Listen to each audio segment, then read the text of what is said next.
তখন প্রলয়ন্ধকার রূপিণী তামসী দেবী এই স্তবে প্রবুদ্ধা হয়ে বিষ্ণুর অঙ্গ প্রত্যঙ্গ থেকে বাহির হলেন। বিষ্ণুর যোগ নিদ্রা ভঙ্গ হলো। বিষ্ণু সুদর্শন চক্র চালনে মধুকৈটবের মস্তক ছিন্ন করলেন। পুনরায় ব্রহ্মা ধ্যান মগ্ন হলেন।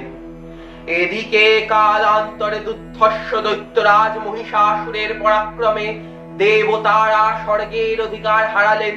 অসুরপতির অত্যাচারে দেবলোক বিষাদ ব্যথায় পরিব্রহণ হয়ে গেল। দেবগণ ব্রহ্মার শরণাপন্ন হলেন। ব্রহ্মার বরেই মহিষাসুর অপরাজেয়। তার দ্বারা দৈত্যরাজের ক্ষয় সম্ভবপর নয় জেনে তাঁরই নির্দেশে অমরবৃন্দ কমলযোনি বিধাতাকে মুখপাত্র করে বৈকুণ্ঠে গিয়ে দেখলেন হরিহর আলাপনে রত। ব্রহ্মা সম্মুখে নিবেদন করলেন মহিষাসুরের দুর্বিষহ অত্যাচার কাহিনী। স্বর্গভ্রষ্ট দেবতা কুলের এই বার্তা শুনলেন তারা।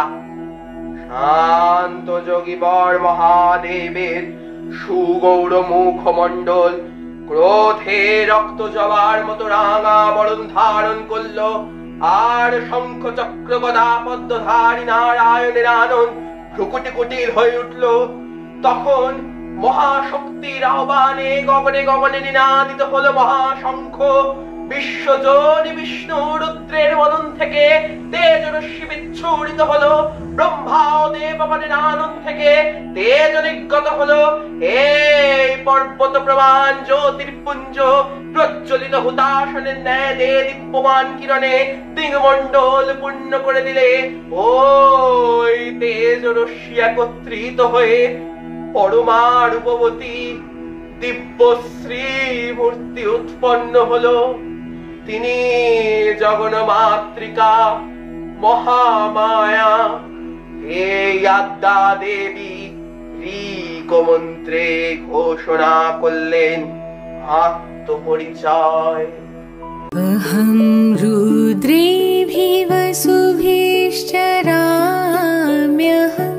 आदित्यै उत विश्वदेवै अहं मित्रावरुणो भा बिभर्म्यहम् इन्द्राग्नि अहमश्विनो भा अहं सोममाहनसं